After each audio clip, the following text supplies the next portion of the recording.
straddle roll looks like this.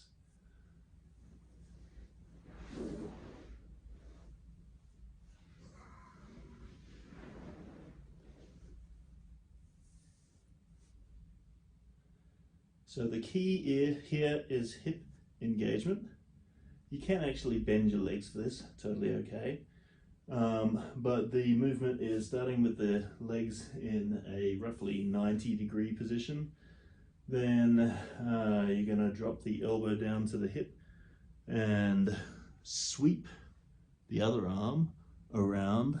I try and get it past my toes, but depends on your level of mobility. Around, tracing an arc on the ground. The hands stay on the ground. Other one follows.